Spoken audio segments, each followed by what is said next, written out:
السلام عليكم ورحمة الله وبركاته. بسم الله الرحمن الرحيم. الحمد لله رب العالمين، والصلاة والسلام على رسول الله وعلى آله وصحبه ومن والاه. بالله فقد كما تهاين أو حديثنا نسأل. وعن أنس رضي الله عنه قال: كان أكثر دعاء النبي صلى الله عليه وسلم: اللهم ربنا آتنا في الدنيا حسنة وفي الآخرة حسنة وقنا عذاب النار. متفق عليه. وعن أنس كأنس تيزو أنس ما ناتشو رضي الله عنه نبي صلى الله عليه وسلم 10 ዓመት ሙሉ ያገለገሉ። ስለዚህ ከሷሃባዎች ለነብዩ ሰለላሁ ዐለይሂ ወሰለም ረጅም ዘመን አብረዋቸው የቆዩት ሷሃባዎች ነብዩ እኮ እንዲህ ነበሩ ካሉ ምን ያስይዘናል? የእውነትም በብዛት ሲፈጽሙ የነበረው ነው። ለምን ሷህባ ራሱ ይለያያል። አንድ ቀንም ቢሆን ነብዩን ያየ ምን ይባላል? ሷሃባ ይባላል። እንደና አነስ ያለው ግን 10 ዓመት ማገልገል ብቻ፣ የተቀረው እድሜያቸው ደግሞ ከማገልገል ውጭ ደግሞ ትልቅ ሰው ሆነው አግብተው ዱዓ ተደርጎላቸው ሀታ ከሷሃባ ከሞቱት የመጨረሻዎቹ ሁለት ውስጥ እሳቸው ናቸው። ሷሃባዎቹ ሁሉ አልቀው ነብዩ ዱዓ አድርገውላቸው 100 ልጅ ነበራቸው። اللهم بارك اهله وماله ቤተሰቡንና ገንዘቡን ባርክለት ተብሎ 100 ልጅ አላህ ሰጥቷቸው ነበር። ስለዚህ ከዚህ ምን እንይዛለን? ከአነስ መዘገቡ ራሱ በደንብ ደጋግመው ማየታቸው ማረጋገጫ ይሆናል። ቃል አነስ እኮ እንዲህ አሉ፣ ካነ ነበረ አክተሩ ዱዓ፣ አብዛኛው ዱዓ እኮ የማን? አንነቢ ሰለላሁ ዐለይሂ ወሰለም። ነብዩ ሰለላሁ ዐለይሂ ወሰለም በጣም ብዙ ጊዜ ሲሉ የነበረው ዱዓ እኮ አለ። አያችሁ፣ ይሰማቸዋል ሲወጡ፣ ሲገቡ፣ ሲተኙ፣ ሲነሱ ስለሚከታተላቸው አብዛኛው ዱዓቸው ይሄ ነበር አለ። ስለዚህ እኛ ምን እናደርጋለን? لقد كان لكم في رسول الله أسوة حسنة። ለእናንተ እኮ በርግጥ መልካም አርአያ ተደረገላችሁ በማለት በነብዩ መሐመድ ሰለላሁ ዐለይሂ ወሰለም ላይ። ስለዚህ እሳቸውን ተከተሉ። ምን ነበር ያ ዱዓ? እሳቸው በጣም አብዝተው የሚሉት ባለፈው ምን ብለናል? ኦቲቱ ተሰጠሁኝ እኮ ጀዋሚዑ፣ አጠቃላይ የሆነ አልከሊ፣ በንግግር ባጭር ንግግር ብዙ ቁም ነገሮችን አካታች የሆነ ንግግር እኮ ተለግሻለሁ አሉ። እዩታው اللهم الله ሆይ፣ ረበና ጌታችን ሆይ፣ اللهم الله ሆይ፣ ረበና ጌታችን ሆይ።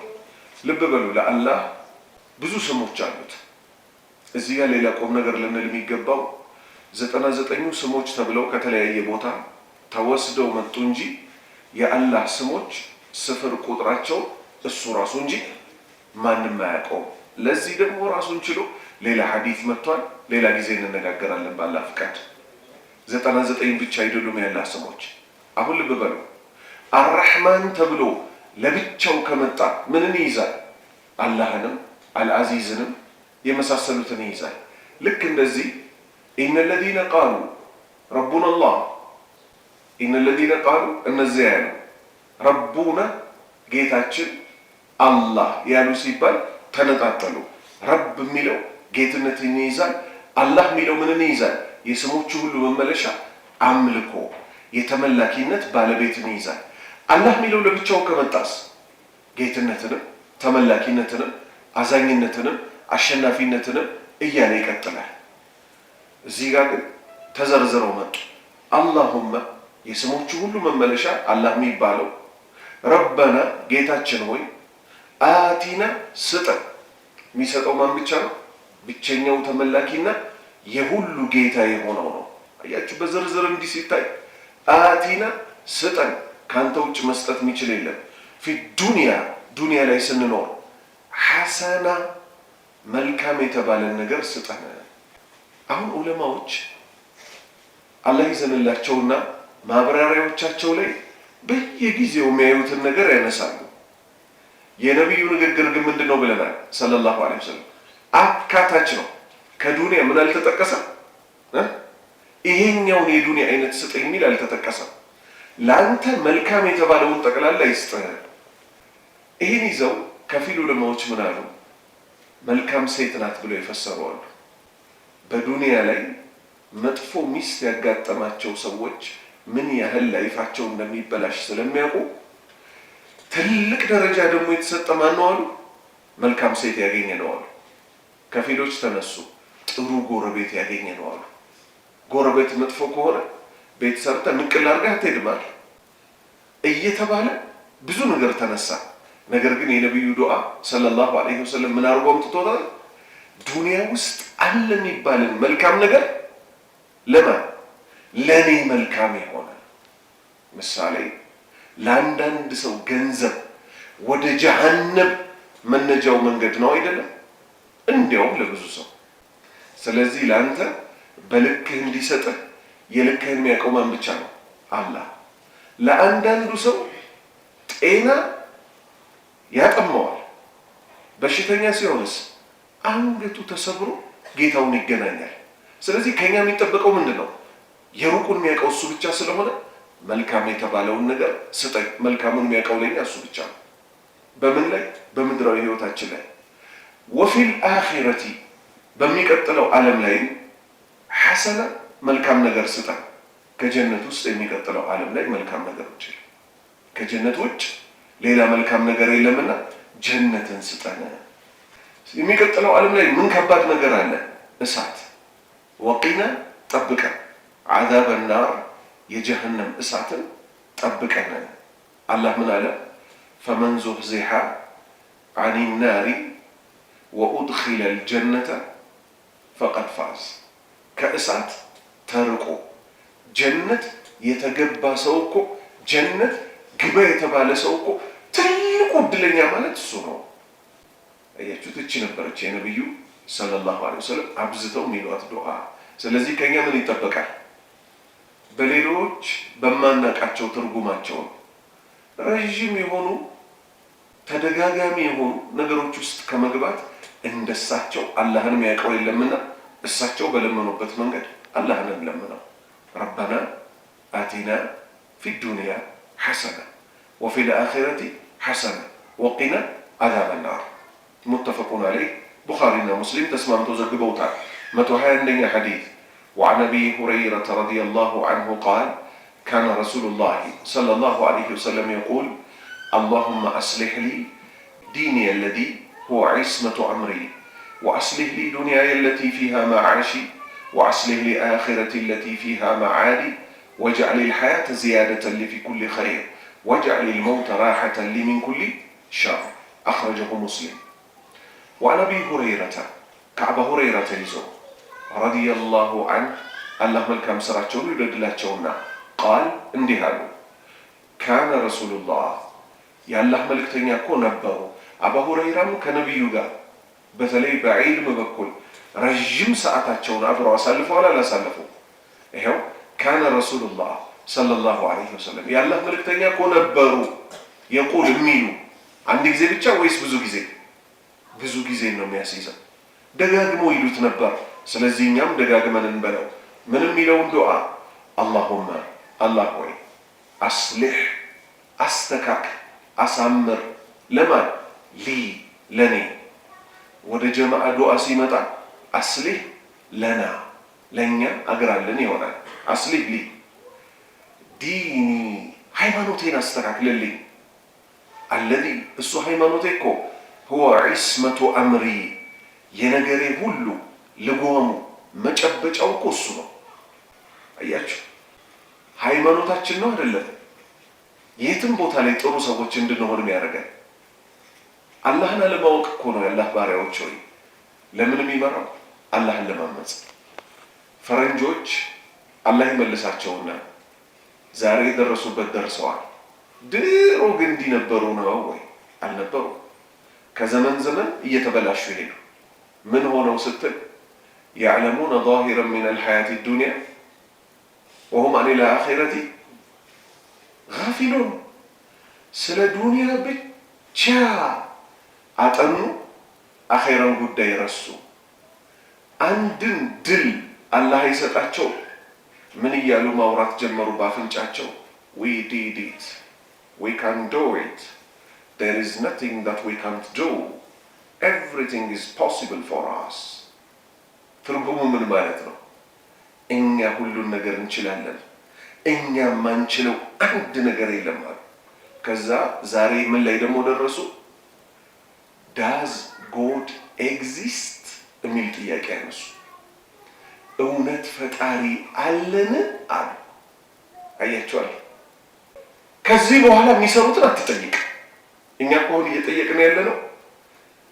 የፈረንጅ ሴት ከውሻ ጋር ባላርጋ መኖር ትችላለች ሲሉ፣ ወንድ ልጅ ጾታውን መቀየር ይችላል ወደ ሴት፣ ሴት ወደ ወንድ መቀየር ትችላለች፣ ሴትና ሴት አብረው መተኛት ይችላሉ፣ ወንድና ወንድ አብረው መገናኘት ይችላሉ ሲሉ እኛ በዚህ ተገረምን እንጂ ይሄ አያስገርምም። ለምን አያስገርምም መሰላል? መጀመሪያ የሚገርመው ዳዝ ጎድ ኤግዚስት የሚለው ጥያቄ ነው።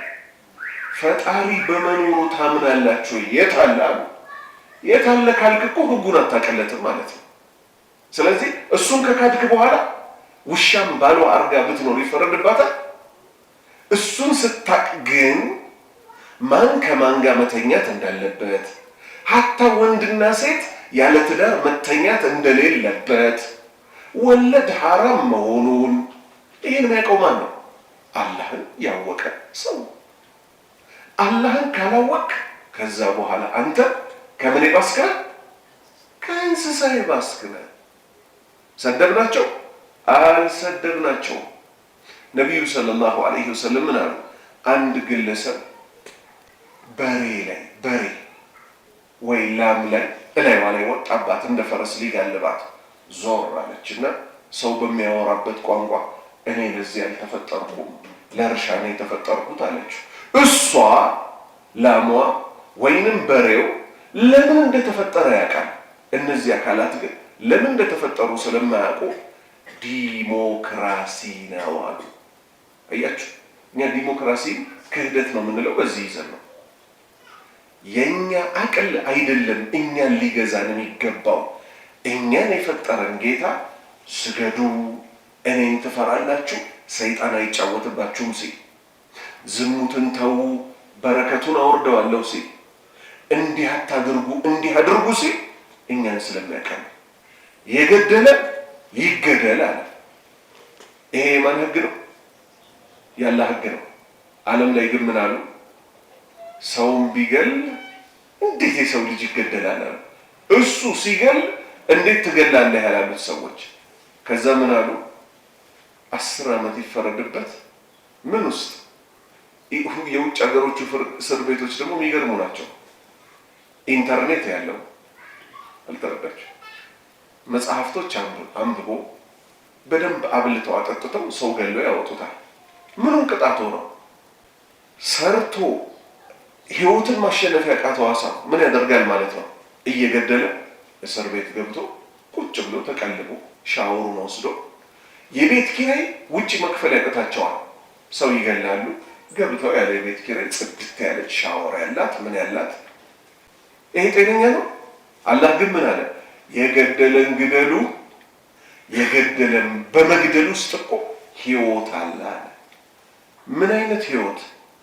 የገደለ በአደባባይ በሰው ፊት ሰው በተሰበሰበበት አንገቱ በሰይፍ እንደሚቆረጥ ካወቀ በመርዝም በድግምትም አለ በሚባል መልክ ከመግደል ይጠነቀቃል። በዚህም ሁኔታ የብዙ ሰዎች ህይወት ይጠበቃል። ዛሬ በጠራራ ፀሐይ ትገደላለህ። ከዛ ምን ይባላል? ሲገል ግን አእምሮ በደንብ ኮንሽስ ነበር፣ ጤነኛ ነበር።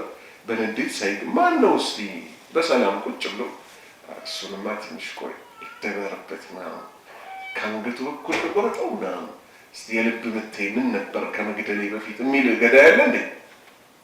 ከሆነ ነገር ተነሳሶ ነው አይደል የሚገለው። ስለዚህ እሱ እንደገደለው ምን ይገባዋል? አላህ በአደባባይ አውጡና ግደሏል። ዝሙት የሰራን ሰው እንዲህ አርጎ አለ። አርጎ ያለው ማን ነው? የኛ የነሱ ፈጣሪ። ሰዎች ግን ተሰበሰቡና ምን አሉ? እኛን ፓርላማ ውስጥ ምን ወስነዋል?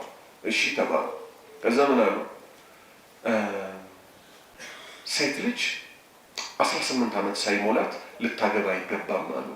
18 ይሁን 8 ይሁን ማን ፈቃጅ ማን ከልካይ ያደረጋቸው? አይ ያሸማቀቁ ምን ይላሉ? መሐመድ ሰለላሁ ዐለይሂ ወሰለም የኛ ነብይ ማለት አይሻን በ9 ዓመቷ አግብቷታል። አዎ አግብቷታል እኮ ነው አይደል? ጥያቄው ትዳር ነው።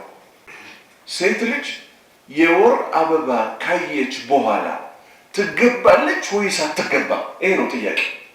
እነሱ አይደሉም እድሜ የሚያስቀምጡት። ሴት ልጅ እንቁላል ፍሬ ማምረት ከጀመረች በኋላ ትገባለች።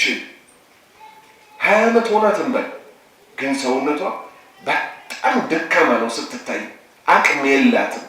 ለግብረ ስጋ ግንኙነት ብቁ አይደለችም።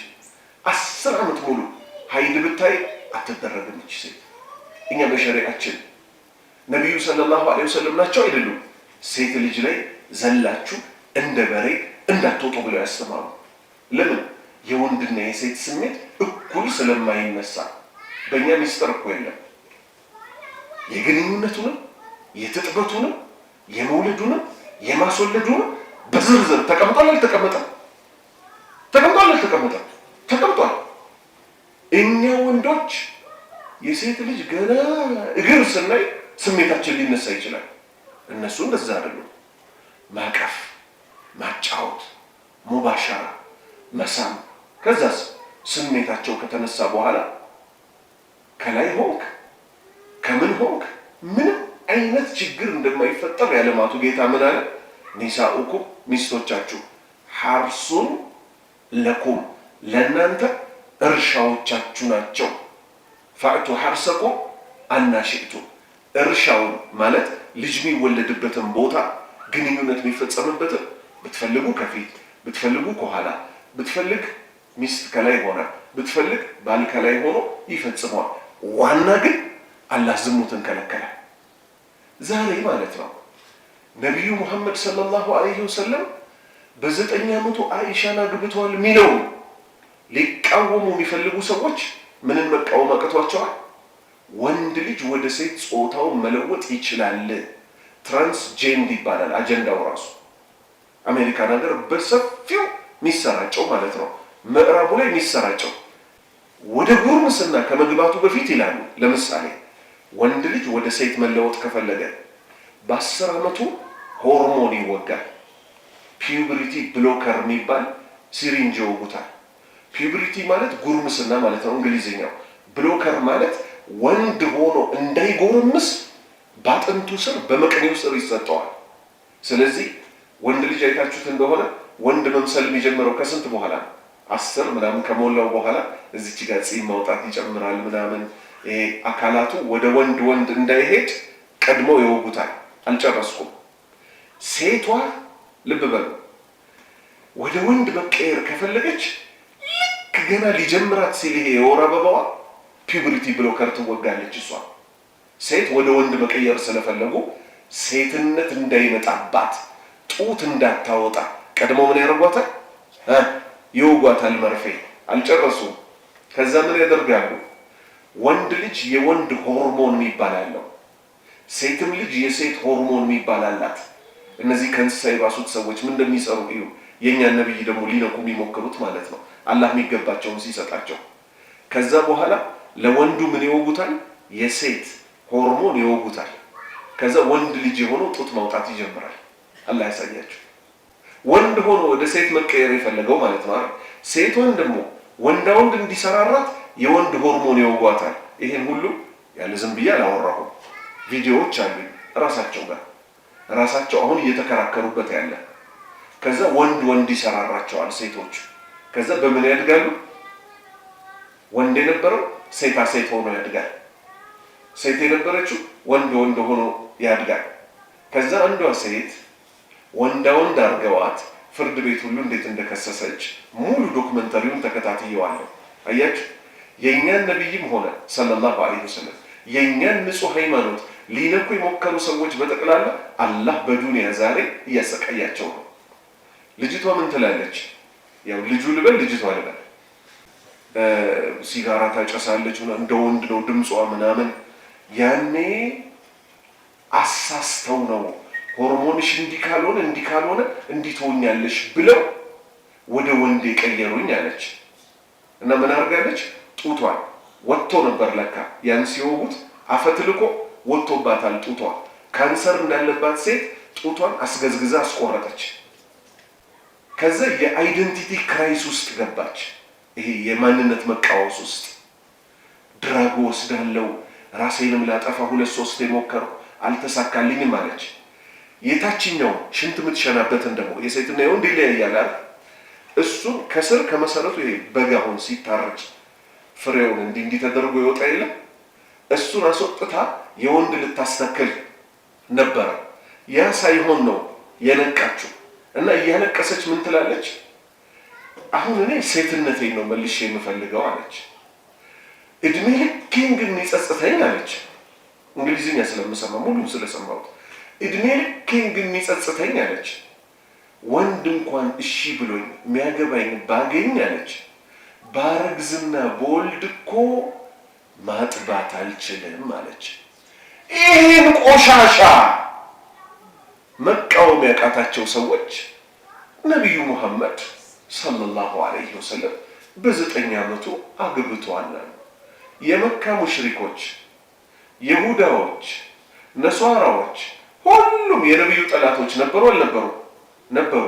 ለምን ያኔ እነዛ ትልልቅ ጠላቶቻቸው እቺን ወሬ ያላነሷትም? ምን ብለው እንዴት በ9 ዓመቷ አንድን ሴት ታገባለህ ብለው ለምንድን ነው ያላነሱት?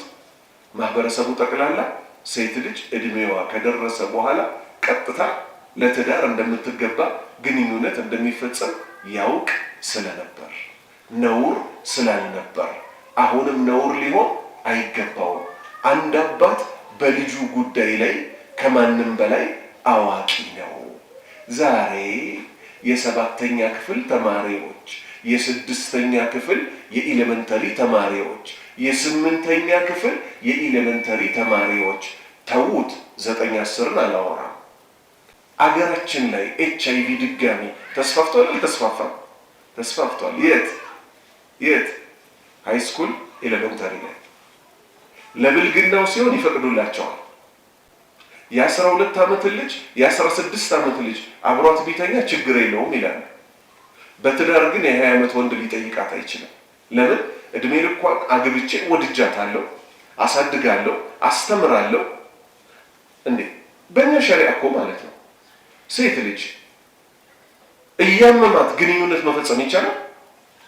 ትልቅ ናት እንበል 30 ዓመቷ ሆነ የልጆች እናት አመማት። ስቲች የሚባል ነገር አለ ሲወልዱ።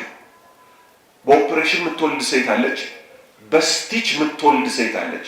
ስቲች ማለት ማህፀኗ ይሄ ልጅ የሚወጣበት ጠበበው ይባልና ያንን ፓርት ቀደው ያወጡታል። 40 ቀን ሞላት፣ ቁስሎ አልደረቀም። የትኛው ሙስሊም ነው ነክቷት የሚያውቀው? እኛ ሙስሊሞች እኮ ሚስቶቻችንን እናቶቻችን ናቸው ባንልም የእናቶቻችን ታናሽ እህት ያህል ደረጃ ሰጥተን ነው እኮ አክብር የምንኖረው። ሆን ብለው ግን እነሱ አየህ እኛ ዘንድ ያለውን እዝነት ቤት በቃ ዋና ራሱን መምታት ነው የፈለጉት። ማንን? ነቢዩ ሙሐመድን ሰለላሁ ዐለይሂ ወሰለም። እሳቸው ደግሞ ምን ብለዋል? ከእናንተ ውስጥ ጥሩ ለሚስቱ ለቤተሰቡ ጥሩ የሆነ ነው። የሙስሊም ወንድ እዩት፣ ጫትም ቢቅም ብዙ ጉድለት ያለበት ወንድ አለ አይደል? ሚስቱን ጥሎ ይሄዳል እንዴ? አይሄድም። አልহামዱሊላህ። ይሄን ራሳቸው ክርስቲያኖች ይመሰክራሉ። ስታቲስቲክስ ሰሩ፣ ጥናት ሰሩ። የኢትዮጵያዎቹ የሩቆቹን አላችሁ። ብዙ ሙስሊም ወንዶች ከነችግራቸው ጋር ሚስቶቻቸውን ጥለው አይሄዱም ማለት ነው። እነሱ ጋርማ ሌላ ነው ያለው። ስለዚህ እኛ ግን ከምንም በላይ አንገታችንን ቀና አድርገን እኚህን ውድ ሰው መከታ ጋሻ ልንሆን ይገባል። ካላወቅከው ከለላ ልትሆን አትችልም። ፒያሳ ነው ተወልጄ ያደግኩት።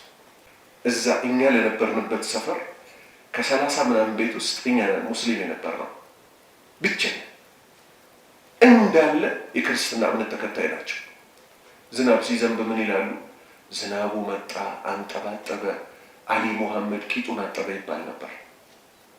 አሁን አስቡት፣ እውቀት ከሌለ ይሄ ነገር ያሸማቅቃል ነው አይደል የሚባለው? እኛ ግን ምንም አይመስለን ነበር። እናቶቻችን አባቶቻችን ለዛ ሁሉ ለሰፈር ሰው አንዲት ሽንት ቤት ነው የነበረችው በወንዝ የምትሄድ። እነሱ ካካቸውንም ሽንታቸውንም ዝም ብለው ተጠቅመው ይወጣሉ። የኛ አባቶች ወንድ ከሞ እስላም ቁጭ ብሎ ነው የሚሸናው። አዎ ቁጭ ብሎ ነው የሚሸናው። አዎ ቁጭ ብሎ ነው የሚሸናው። ሽንቱን እንደተንጠባጠበ መልሶ ወደ ፓንቱ አይመልስም። ምክንያቱም ላብ እኮ አለ እዛ ቦታ ላይ አይደለም ሽንት ተጨምሮበት ምን ሊል እንደሚችል አስቡት። በሁለት አፋ መሃል ያለው ካልጸዳ፣ በሁለቱ መቀመጫዎች መካከል ያለው ደግሞ አደገኛ ነው። የትልቅ ሰው ሲሆን ጸጉር ያበቀላል አይደል? ካልታጠበ ካካው ራሱ እዛ ጋር ድሬድ ይሆናል አይሆንም። ስለዚህ እኛ ምስጋና ይገባው የንጽህናውን መንገድ ለመራን ጌታ። ዛሬስ በለኛ ለምን አይሏትም እንደ ድሮ? ማይሉበት ምክንያት አላቸው። ይሄ ኪንታሮት የሚባለው በሽታ ቁጥር 1 መድኃኒቱ ምንድነው? ቂጥን በንጽህና መታጠብ። ንጽህና ከሌለ ኪንታሮት ትያዛለ። ስለዚህ ሌላ እምነት ቤትም ምን ታገኝ ጀመር? የሌላ ሃይማኖት ተከታይ ሆኖ ቤታቸው ላይ ሻታፍ ያስገጥማሉ። ሻታፍ ታውቃላችሁ? የሌለ ዘመናዊ ለምን አይሆንም? አጥቦ ይወጣ ጀመር። ከ20 ዓመት በፊት ምን እንዳልተባለ የሚባለው እንዳልተባለ አሁን ደግሞ ምን ይሉ ጀመር? አንድ አብሮ የሚሰራ ሰው የእናንተ እኮ ሃይማኖት ምርጥዬ ነው አለኝ። እንዴት አልኩት? ዘግይቶ ስለመጣ የህዝቡን ሁሉ ችግር ያውቃል። እንዴት ወንድ ልጅ በአንድ ሴት ይታሰራል አለ። ይሄም ጥሩ አመጣጥ ነው። ዳዕዋው ግን የሚጀምረው አዎ እስላም እኮ 4 ሚስት ይፈቅዳል ተብሎ ነው አይደለም። እንዲህ ብሎ ለሚጠይቀ ሰው ነው ኢስላም እኮ ዘግይቶ ስለመጣ አይደለም። ከመጀመሪያው ጀምሮ የነ ኑህም የነ ኢብራሂምም ሃይማኖት እሱ ነበር። ክርስቲያኖች በራሳችሁ ላይ እንጂ ሐራም ያደረጋችሁት ሱለይማን፣ ዳውድ፣ ሌሎች ነቢያት ሁሉ በአላህ ህግ ዝሙት እንጂ የተጠላው በአላህ ህግ ዝሙት እንጂ የተጠላው ያዕቆብ ራሱ የማን የዮሴፍ አባት ዮሴፍ የሚባለው ስም ሀገራችን ላይ ይታወቃል። ከስንት ወልዶ ነው ጸቡ የመጣው በሏቸው። መቼም በሐራም በነውር ወልዶ አይሏቸው። የነዛ የትልልቆቹ እናት ሌላ ናት፣ የዩሱፍና የወንድሙ እናት ደግሞ ሌላ ናት። ስለዚህ ከአንድ በላይ ማግባት ማን ከለከለው መጀመሪያ ብለህ ትጠይቃለህ። እወቅ። ካወቅ አንዱም ነገር እስልምና ውስጥ አያሳፍርም። አንዱም ሁለቱ አልላችሁ አንዱም ነገር በእስልምና አያሳፍርም። ችግሩ ግን የማወቅና ያለማወቅ። ስለዚህ የዲናችንን ጉዳይ አላህ እንዲያሳካልን ምን እናድርግ? ዱዓ እናድርግ። እሱ ምንድነው? እውቀት ስጠን ነው። ወአስሊህ ሊ ዲኒ ሃይማኖቴን አግራልኝ አለዚ ሁወ ዒስመቱ አምሪ እሱ እኮ የነገሬ ልጓሙን መያዣ መቋጠሪያው እሱ ነውና ሃይማኖት ደግሞ ሊስተካከል የሚችለው በእውቀት ብቻና ብቻ ነው። ወአስሊህ ሊ አሁንም አሳምርልኝ ዱንያዬን አሳምርልኝ አለቲ ፊሃ መዓሺ ዱንያ ማለት እኮ ምኖርበት ነውና ምኖርበትንም ዱንያ አሳምርልኝ። ቤት ስጠኝ። ትራንስፖርት በሚያስፈልግ ዘመን ደግሞ ትራንስፖርት መጓጓዣ ስጠኝ። አሁን ችግሩን መሰላችሁ? እኛ ከአላህ ጋር ያለን መተዋወቅ የራቀ ነው።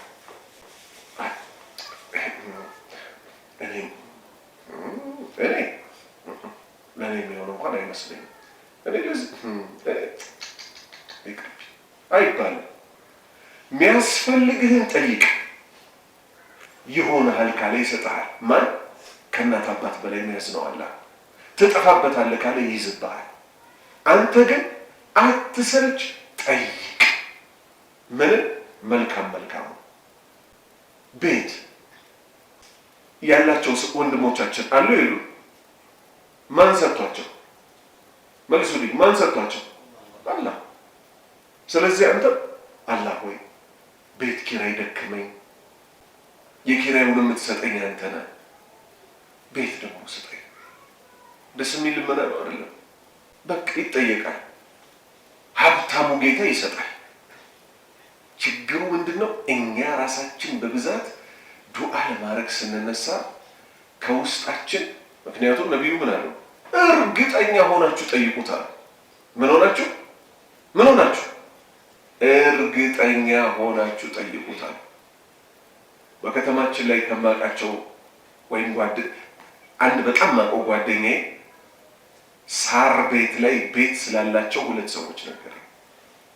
ሳር ቤት የከተማችን አንደኛ ደረጃ የሚባለው ውድ ሰፈር እሱ ነው አይደል? በዶላር ቤት የሚከራይበት ሰፈር፣ የኤምባሲና የዲፕሎማት ሰፈር። እዛ ቤት ላይ እዛ ሰፈር ላይ ቤት ያላቸው ሰዎች እውነተኛ ታሪካቸውን ሲናገሩ ምን ይላሉ? ኒካህ አሰራት ሴትዮዋ ፍራሽ መተኛ አቶ እስክትችሉ ድረስ ፍራሽ ላውሳችሁ ተብለው ባልና ሚስት የሚተኙበት ፍራሽ ከሰው ተውሰው በሰው ፍራሽ ላይ የተኙት ሰዎች አላህ በርግዶላቸው አሁን ደግሞ የፈተና ገንዘብ አያርግባቸው ሳር ቤት ላይ ቤት አላቸው።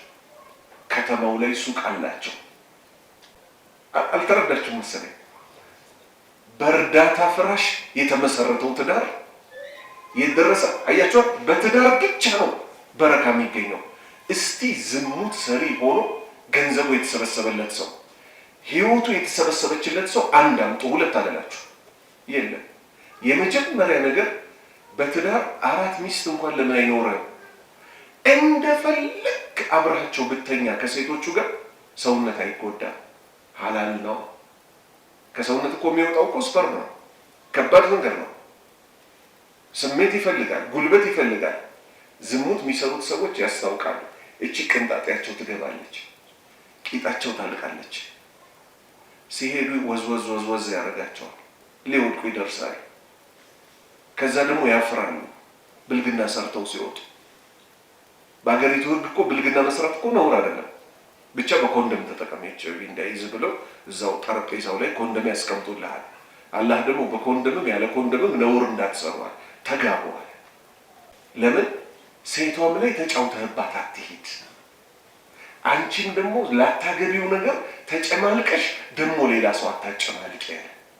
በእኛ ሃይማኖት እኮ ሰው ተገብቶ እንኳን ሴት ልጅ ተገብታ ብትፈታ ምን አይደረግም? 3 የወር አበባ አይታ ጽድት ካለች በኋላ እንጂ ለሌላ ሰው የምትሰጠው ሌላ ሰው ቢጠይቃት እንኳን እዚህኛው ጋር ሽል ይዛ ለምሳሌ አርግዛ ወዲያው እንደተፈታች እዚህኛው ቤት ብትገባ ይሄ ሰውዬ እኔ ያስረገዝኩ ይላል። ያስረገዘው ማን ነው? የድሮ የሰው ልጅ ስታሳድግ ትኖራለህ። ፈተባረከላሁ አሕሰኑል ኻሊቂን አለዚ ሀዳና ሊልኢስላም ወማ ኩና ሊነህተዲየ ለውላ አን ሀዳና አላህ። ምስጋና ይገባው ያለመራን ጌታ። እሱ ባይመራን ኖሮ ይህን ሁሉ የት እናውቃለን? እሱ እኮ ነው ያሳወቀን። አያችኋል? የሰው ልጆች በራሳቸው ምንም ሊሰሩ አይገባም።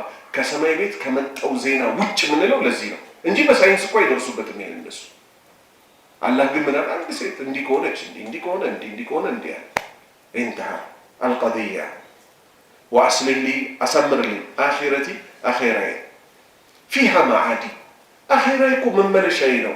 መመለሻ ህይወቴንም አሳምርልኝ። ወጀዐሊ ልሐያተ እድሜን አድርግልኝ ዚያደተን ምጨምርበት ሊ ለኔ ፊ ኩሊ ኸይር መልካም የተባሉ ነገሮችን በጠቅላላ ምጨምርበት አድርግልኝ። ነቢዩ ሰለላሁ ዐለይሂ ወሰለም ምን አሉ? መልካም ሰው ማለት እድሜው ረዝሞ ኸይር ስራውም የበዛ ነው። ወጀዐሊ ልመውተ ሞቴን አድርግልኝ ራሐተን ምገላገልበት ሊ እኔ ሚን ኩሊ ሸር ከመጥፎ ነገሮች ሁሉ ምገላገልበት አድርግልኝ መሞቴ። አኽረጀሁ ሙስሊም ኢማም ሙስሊም ዘግበውታል። 122ኛ ሐዲስ وعن أبي هريرة رضي الله عنه أن رسول الله صلى الله عليه وسلم قال من قال سبحان الله وبحمده في يوم 100 مرة حطت خطاياه ولو كانت مثل زبد البحر متفق عليه.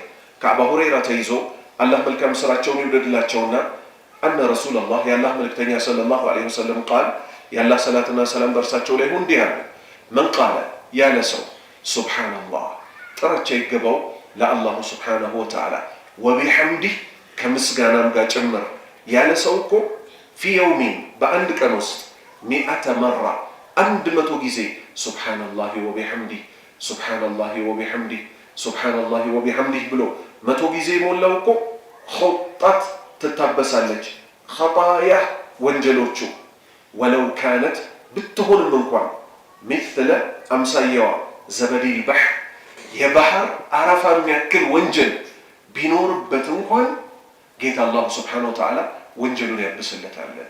ስለዚህ ወንጀል ማሳበሻ ብዙ ዘዴዎች አሉ በእስልምና። ሁሉንም የዘዴ አይነት መጠቀም ነው። እኛ እናቀው። ምክንያቱም ወንጀል ምን ሲያደርግ አልታየም? ሰውየው እላዩ ላይ ተጽፎበት እንደ ኤክስሬይ አይታይም። ለምን? አላህ በዱንያ ላይ ሁላችንም ስለሸፈነ። እኛ ግን እናቀዋለን። በሊል ኢንሳኑ አላ ነፍሲሂ በሲራ። ሁሉም ሰው ከደካማነት በኩል የቷስስ ብልቱ እንደሆነች ምናምን ጠንቅቆ ያውቃል። እሱ ምን ያደርግ? ወላሂ ነው የምላችሁ እቺን ዚክር በደቂቃ ሞክሬያታለሁ። 5 ደቂቃ አትሞላ። ሱብሃንአላሂ ወቢሐምዲ ሱብሃንአላሂ ወቢሐምዲ። እንደው 3 ደቂቃ ከምናምን ነው ብትሆነው ጥግህን ይዘህ ጥራቻ ይገባው ለአላሁ Subhanahu Wa Ta'ala ከምስጋና ጋር 100 በየቀኑ ምን እያረክ ነው? የባህር አረፋ የሚያክለውን ወንጀልን እያሳበስክ ነው። በተለይ አላህን ለማውሳት ጊዜ ልንሰጥ ይገባናል። አሁን በረመዳን እነማን ናቸው እየተጠቀሙ ያሉት? ወላሂ የድሮ ሰዎች አላህ ይዘንላቸው፣ እንደው አላህ ይዘንላቸው። አባቶቻችን ምን ያደርጉ ነበር መሰላችሁ? ረመዳን ሊገባ 3-4 ቀን ሲቀረው እንትን የድሮ ሬዲዮኖች አንቴና ነበራቸው። የሳውዲ ጣቢያ ይፈልጋል ሬዲዮ ምናምን በደንብ እንዲሰራ ቸብ ይደረጋል። ከጎኑ በጥፊ ይመታል። ኮሽ ኮሽ ኮሽ ኮሽ ሲል በጥፊ ቸብ ያረጉታል። ከዛ አላህ ምናምን ከሰሙ ደርሰንበታል። አቅጣጫው እንደዚህ ይደረጋል። በአንቴናው ነው የሚሰራው። ከዛ የሳውዲ ጣቢያ ጋር ይደርሳል። ሊሰሙ ማለት ነው ተራዊህ ሲሰገድ። አልተረዳችሁ? ቴሌቪዥኖች ምን ይደረጋሉ? እንጀራ በዳንቴል ነበር የሚሸፈነው። እንጀራ ይደረግና ላስቲክ ከሆነ ምን ያደርገዋል? ያሻግተዋል። ከስር ላስቲክ ይደረግለታል። ላስቲኩ ግን አይሸፋፈንም ነበር። ዳንቴል ነው ጫልኝ። ዳንቴሉ ይነሳና ቴሌቪዥን ይሸፈን ነበር። አላህ ያሳያችሁ። ለምን ሲባል በጾም ቀልድ የለም። ምራቅ አይዋጥም ይባል ነበር ድሮ። የድሮ ጾም እኮ ጥንቃቄያቸውን እዩት እንዳይበላሽባቸው። በየም መሬት ሁሉ ምራቅ በምራቅ ነበር። እነሱ ያን ያህል ተጠንቅቀዋል። እኛስ ዛሬ ከዚክር አብዛኛውን ጊዜ የሚያዘናጋ ስልካችን ነው። ወላሂ ማንም ለማይክደው ሰው በቀን ውስጥ የሆኑ ሰዓቶች ስልኩን ሊፋታ ይገባዋል። ሚስት መፍታት እኮ አይደለም ስልክ መፍታት። መፋታት ማለት ምን ማለት? ፍላይት ሞድ ላይ አድርገህ ማታቀው ቦታ ወይ ሳይለንት አድርገህ የሆነ ቦታ አድርገህ ሳትወሰወስ أعوذ بالله من الشيطان الرجيم بسم الله الرحمن الرحيم አጠገብ ያለውን ሰው ሳትበጠብጥ ድምጽህን ወጣ አድርገህ ወረቲል ቁርአን ተርቲላ ከአፍህ በወጣ ቁጥር ልብህን ራስህ እየሰማው ነግም ወደ መቀየር ይጀምራል። የቁርአን ሰው ትሆናለህ። አሁን እኮ ከባድ ፍቅር የያዘን ከነሺዳ ጋር ሆኖ ተቸግረን ከዘፈን የወጣውን ሰውዬ ነሺዳ ውስጥ ተቀርቅሮ ታገኘዋለህ። ከዛ በሄደበት ሁሉ ይላል እኮ ምን ሆኖ ነው? ታሞ ነው እሱ። የዘፈኑ ፍቅር እንጂ የያዘው ያ ረሱላህ ይላል። ያ ረሱላህ እንዲህ የሚያስብሉ ናቸው አይደሉም። ሱብሃንአላሂ ወቢሐምዲ አደደ ኸልቂ ወሪዳ ነፍሲ ወዚነተ አርሺ ወሚዳደ ከሊማቲ اللهم صل على محمد وعلى ال محمد كما صليت على ابراهيم وعلى ال ابراهيم انك حميد مجيد الى اخر الحديث. 123ኛ حديث وعن ابي هريره رضي الله عنه ان رسول الله صلى الله عليه وسلم قال من قال لا اله الا الله وحده لا شريك له له الملك وله الحمد وهو على كل شيء قدير في يوم 100 مرة كانت له عدل 10 رقاب وكتب له 100 حسنة وموحيت عنه 100 سيئة وكانت له حرزا من الشيطان يومه ذلك حتى يمسي ولم يأتي أحد بأفضل مما جاء إلا رجل عمل أكثر منه متفق عليه. إيه سبحان الله لا إله إلا الله بتملكته كمتو በጣም ትልልቅ ሐዲሶች ውስጥ ቁንጮ ነው። ከአቡ ሁረይራ ተይዞ ነብዩ ሰለላሁ ዐለይሂ ወሰለም እንዲህ አሉ።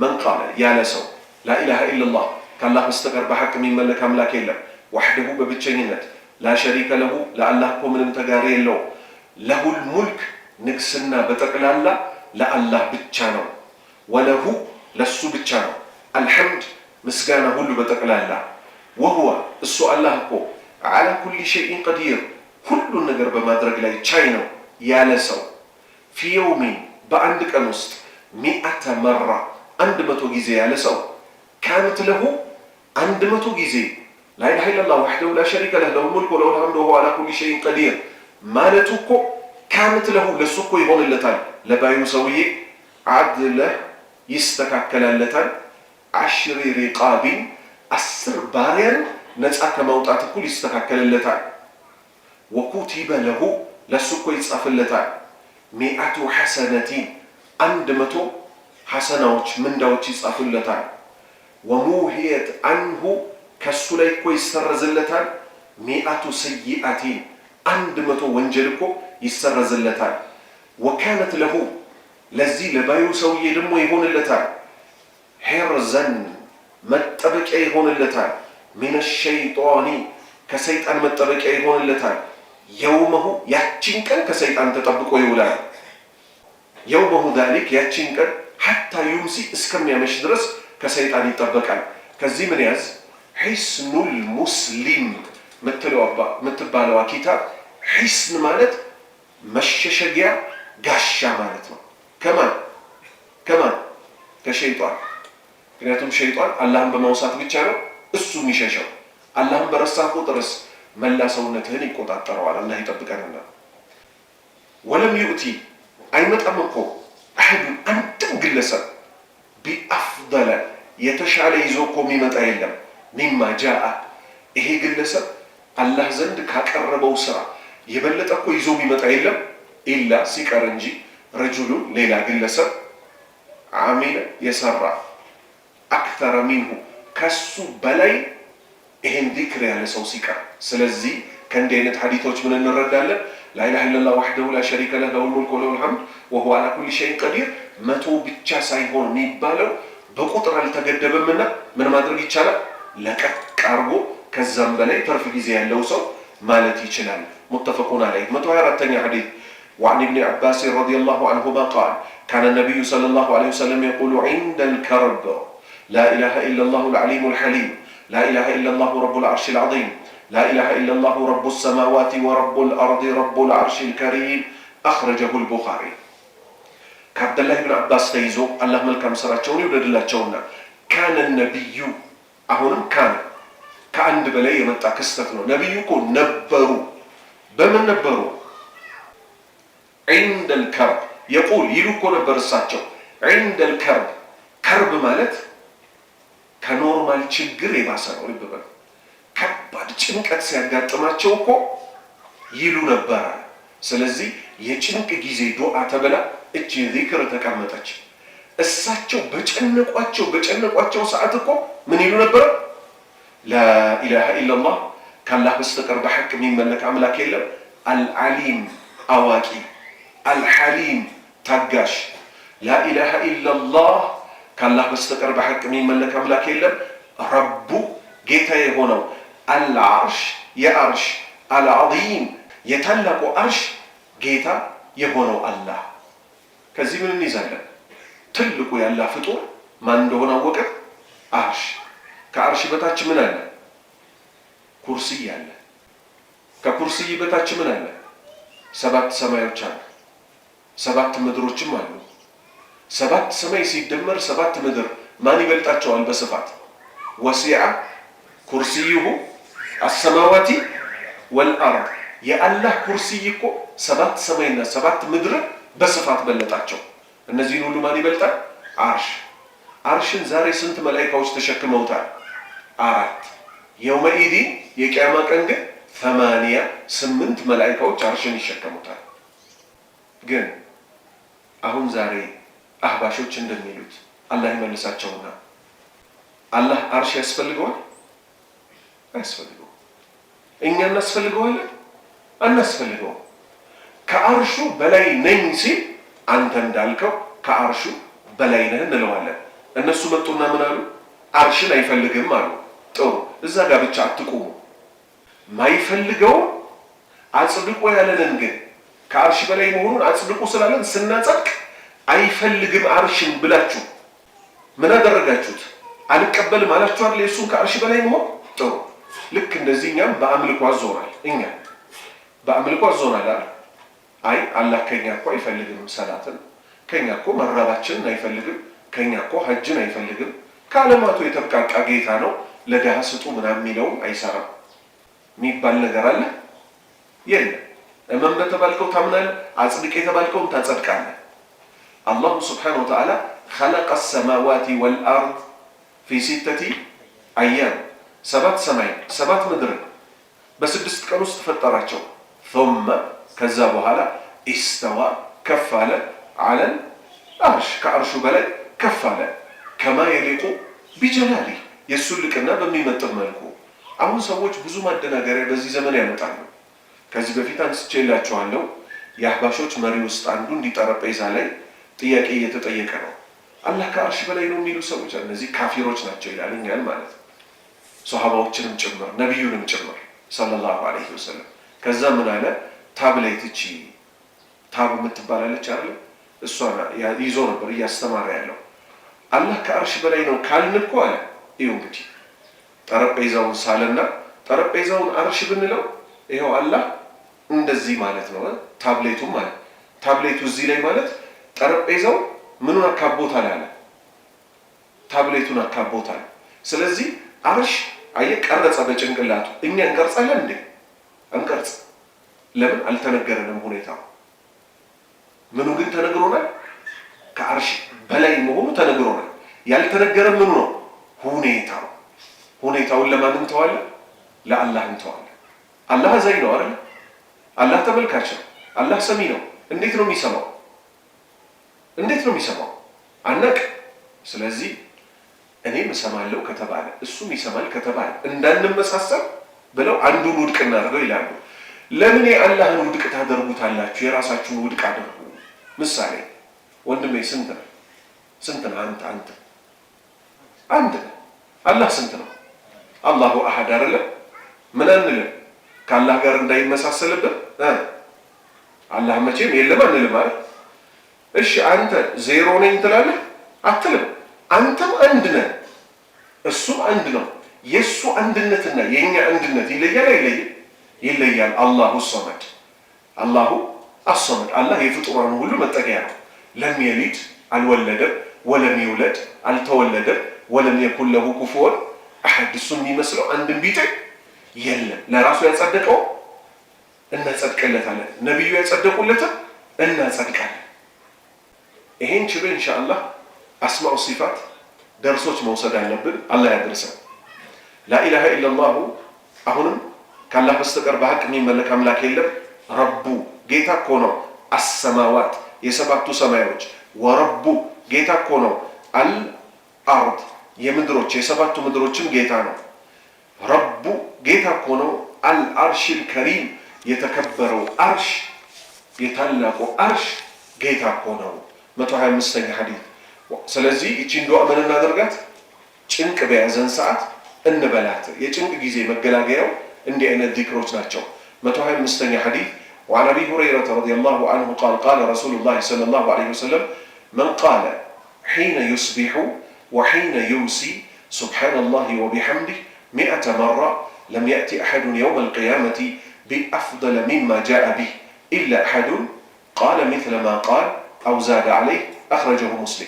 كأبا هريرة تيزو نبي صلى الله عليه وسلم اندهانو من قال يا لسو حين يصبح بانقا جيزي وحين يمسي بامشم جيزي يا لسو سبحان الله وبحمده تراتش يقبو لقيت الله سبحانه وتعالى كمسقانا يا لسو 100 مرة عند متو جيزي طوات عند متو جيزي ماتا يا لسوكو لم يأتي أي متأمكو أحد أنتم قلسا يوم القيامة يكياما كان بأفضل بلاج نقرن يزو مما جاء به إيه قلسا يزو كالو يبلتكو ميمت أيلنا إلا سكرنجي أحد عند قلسا قال مثل ما قال لك إيه سوية من دالة يا لسكر ታዲያ እንዴት በለጠው ይሄ ሰውዬ ከተባለ ማ ከኋላ ይመጣው በሌሎች ስራዎች ደግሞ በለጠው።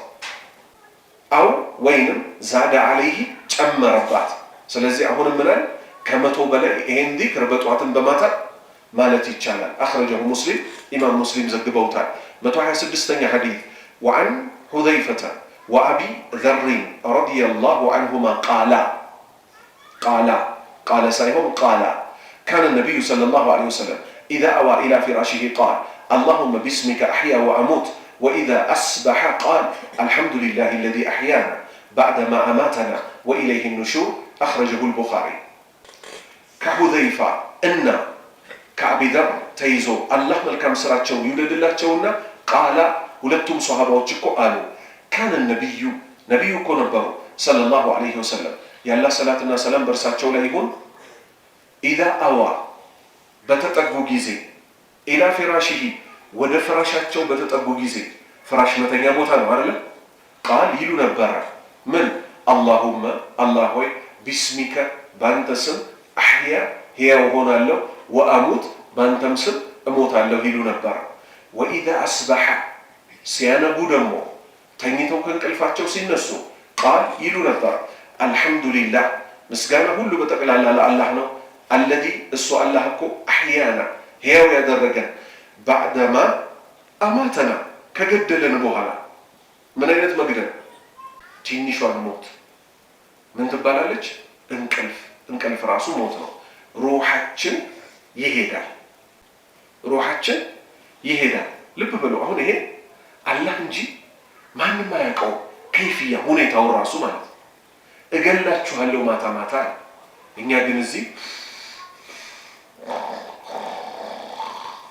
እያልን ተረክ እያደረገው እንደ ሞተር ሳይክል ቤተሰብ አለ ይላል፣ ሚስትም አለ ሰውየው አባወራው አለ ትላለች። እኛ የት ሄደናል? የሆነ ቦታ ሄደናል። እንዴት አላህ ነው የሚያውቅ። ከኛ ምን ይጠበቃል? አዎ ከፊል ሞትን ትንሿን ሞትን ወስደናል። የሚቀጥለው ሐዲስ ሰይ በሆነ መንገድ በደንብ ያብራራልናል። ባዕደማ አማተና አልሐምዱሊላህ ምስጋና ይገባው አለዚ አሕያና ያ ሕያው ያደረገ ባዕደማ አማተና ትንሿን ሞት እንቅልፍን ከገደለን በኋላ ወኢለይሂ ኑሹር የእውነት ግን ምን ሞትበት ቀን አለና ቀብር ውስጥ እንገባና ደግሞ ምን እንሆናለን? ወኢለይሂ ወደ አላህ እኮ አንሹር አርደል ማሕሸር ላይ መሬት ልሙጥ ትደረግና ራቆታችን ሳንገረዝ በባዶ እግር ልክ ከእናታችን ሆድ እንደወጣ ነው ደግሞ ከቀብር ወጥተን ሁላችንም የውመ የቁሙ ናሱ ሊረቢል ዓለሚን የሰው ልጆች በጠቅላላ ለዓለማቱ ጌታ የሚቆሙበት ቀን አለ ይሉ ነበር ነቢዩ ሰለላሁ ዐለይሂ ወሰለም። 127ኛ ሐዲስ وعن علي بن أبي طالب رضي الله عنه قال أن فاطمة عليها السلام أتت النبي صلى الله عليه وسلم تسأله خادمة فقال ألا أخبرك ما هو خير لك منه تسبحين الله عند منامك 33 وتحمدين الله 33 وتكبرين الله 34 متفق عليه.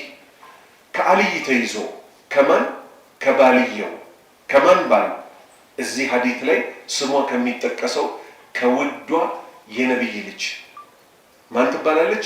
ፋጢማ። አሊ ኢብኑ አቢ ጣሊብ ማለት የነብዩ ሰለላሁ ዐለይሂ ወሰለም ያጎት ልጅ ነው። የእሳቸው ልጅ ደግሞ አግብቷል። ረዲየላሁ ዐንሁ አላህ መልካም ስራቸውን ይውደድላቸውና አነ ፋጢማ እኮ አለች ዐለይሃ ሰላም የአላህ ሰላም በሷ ላይ ይሁንና አተቲ ነቢይ አተት ማለት መጣች። አነቢይ አባቷ ነቢዩ ጋር መጣች። የነቢይ ልጅ ነኝ ብላ ማንኛውንም ነገር በራሷ አይደለም የምትሰራው። አየህ፣ የሸህ ልጅም ብትሆን የዓሊም ልጅም ብትሆን በራስ ብድግ ብለህ መስራት አትችልም። የኢልሙን ባለቤት ታማክረዋለህ። እሳቸው ጋር መጣ። ምን አለች? ተስአሉሁ ልትጠይቃቸው መጣች አለ ባል አሊ ኻዲማ እስቲ ባኮትን ስራ ከብዶኛል አባቴ ሆይ አገልጋይ ስጠኝ አለቻቸው። የእሳቸው መልስ ስሙ። አላ ኡኽቢሩኪ አልነግርሽም ምን ማ ሁወ ምን እንደሆነ ኸይሩን ለኪ ላንቺ በላጭ የሆነው ምን የቤት ሰራተኛ አገልጋይ ከምትይዥው የበለጠ የሚበልጥልሽን አልነግርሽም ወይ? ከዚህ ምን እንይዛለን? የቤት ሰራተኛና አገልጋይ መያዝ ነውር አይደለም። ግን እኛ ሰዎች ስንባል የሰውን ሐቅ ሞልተን ስለማንችል የራሳችን ሐቅ የሚያስጠይቀን ይበቃልና ይቅርብሽ ልጄ ሐቁን አትችዩም፣ ሰራተኛ ቀጥረሽ በሌሊት እንቅልፋቸው እንዲህ ካደረግሽ፣ በስነ ስርዓት ማብላት ማጠጣት ካልቻልሽ፣ በእኛ ሸሪዓ እኮ እንስሳ አስርባ የገደለችው ሴት የእሳት ሆናለች። ድመት አስራ ነቢዩ ምን አሉ? ድመቷን አስርባ በመግደሏ የተነሳ የእሳት ሆነች አሉ። ሴትዮዋ ግን አስራ መግደል ነበር አለማዋ አይደለም። ድመቷ እንዳትሄድባት የእሷ እንድትሆንላት አሰረቻት። ከዛ ነቢዩ ምን አሉ ሰለላሁ ዐለይሂ ወሰለም? ወይ አለቀቀቻት አሉ። ባላህ ምድር ላይ ተፍ ተፍ ብላ እንዳትበላ ወይ ምግብ በቂ ያልሰጠቻት ተርባ ሞተች አሉ። ልክ እንደዚህ ዛሬ እኛ በቤት ሰራተኞች ጉዳይ እዚህ አገራችን ላይ እንቀልዳለን። እህቶቻችን አረብ ሀገር ሲሄዱ ይቀለድባቸዋል። አየህ፣ ቼን ነው ጨዋታው፣ ቼን ነው ሚሽከረከር ገመድ አለ። አንተ እዚህ ለሰው ልጅ አላዝን ብለህ ስታሰቃይ ያንተ ልጅ ደግሞ 12 ጨርስና ስራ ስታጣ አረብ ሀገር ትሄዳለች። የአረብ ቤት ቀልድ እንዳይመስልህ፣ ሮጣ ትጨርሰው። ይሄንንም አስጂ ይሄንንም አውርጂ ይሏታል። ዲስኳ ተናግቶ በፈለገችው ሰዓት መተኛት የለም። ጀረስም ይባላል፣ ጭር ያደርጉባታል። ደንግጣ ትነሳለች። የሰው ልጅ እንቅልፉን ጠግቦ ካልተነሳ ጉዳት ላይ ይወድቃል። አይወድቅም? ራስ ምታት፣ ማይግሬን ምናምን የሚያማቸው ሰዎች ምን አይነት ናቸው? ከእንቅልፍ መሃል ክው ብለው የሚነሱ። ስለዚህ ይሄ የቤት ሰራተኛ ምናምን የተባለው ጉዳይ ልንጫወትበት ሳይሆን በአግባቡ። ለምሳሌ አንተ ሰው ያተረፈው ብላ ብትባል እኔ ኡፋ አልበላ ትላለህ አይደለ? አንተም ለሰው ኡፋ አታብላ። ምትጨርሰውን አንሳ፣ ጨርስ። በእጅህ የነካኸው እያልክ እንዲህ ያራገፍከው ሰራተኛው የተረፈው አለልሽ። መጀመሪያውኑ አንተ አታስተርፍ። እነሱ ሰው ናቸው። አንተ እንደምትጸየፈው እነሱ ይጸየፋሉ። ብዙ ቦታ እንዲህ ነው እንዴ? አይደለም። ላንቺ ከእንጀራው ሸጋታዋለች፣ እሱን አሙቀሽ። አየህ፣ ይሄ እኮ ያው ብቻ እንደው እዚህ ውስጥ አንግባ፣ መውጫ የለም። ብዙ ነው ሰራተኛ የሚበደለው። ሰላታቸውን ማናሰግዳቸው ከሆነ በአግባቡ ዲናቸውን እንዲያውቁ ማንፈቅድላቸው ከሆነ ታዲያ ለምን የሌላ ሃይማኖት ሰራተኛ እናመጣ? ሰራተኛ ይዋት ዙሁርን አሱር ይደርስባታል ሳትሰግድ። ስለዚህ እኛው ቤት ያሉ ሰራተኞች ካሉ መስገዳቸው እርግጠኛ ነው። አባት ቸግሮት እንጂ ሴት ልጁን ሰው ቤት ሰራተኛ እንድትሆን አይልክም። አባት ሆኖ ያየ ብቻ ነው የሚያውቀው። ችለው ወደው ይመስላችኋል ከክፍለ ሀገር የሚልኳቸው? አበደን። ችግር መጣ። የወለድካትን ልጅ ወልደሽ ለመሳሚያ ብቃሽ እያለ ከልጅነቷ ዱዓ ታደርግላትና ችግር ሲመጣ ግን ውጭ ሀገር እስኪ ደግሞ ከተሻለ ትሞክሪያለሽ፣ እስከዛው ግን አዲስ አበባ ሁኚ ይባላል። በ2000 ብር ደሞዝ የዕለቷን ያገኙባትን እየበሉ ከዛች ላይ ክፍለ ሀገር ሰው እየተላከ ለቤተሰብ እየተላከ ደግሞ አረብ ሀገር ይሄዳሉ። ከዛ እዚህ ደግሞ በሚያሳዝን ሁኔታ አሁን ነገሮች ተበላሽተዋል። ድሮ ወንድ ልጅ ነበር ስደት የሚሄደው በእውነተኛው ሸሪዓ ዱንያዊ ነገር ለማምጣት አላህም ይረዳዋል። ሴትን ልጅ ወንድ ነበር የሚሸከማት። ዛሬ ወጣቶች ተፈጠሩ። አላህ ይመልሳቸው። አሚን በሉ። አላህ ይመልሳቸው። ቁጭ ብለው ጫት የሚቀሙ ከዛስ ትዳር እፈልጋለሁ ይላሉ። ምን አይነት ትዳር ሲባሉ የትኛዋ ናት ፓስፖርት ያወጣችሁ? ቪዛ የተመታላት የትኛዋ ናት? ኩዌት ይሻለኛል? ዱባይ ይሻለኛል? የሳውዲዋ ትሻለኛለች? ከዛስ ሲባል ኒካ ያስርላታል። እንደምትታለብ ላም ይልካታል።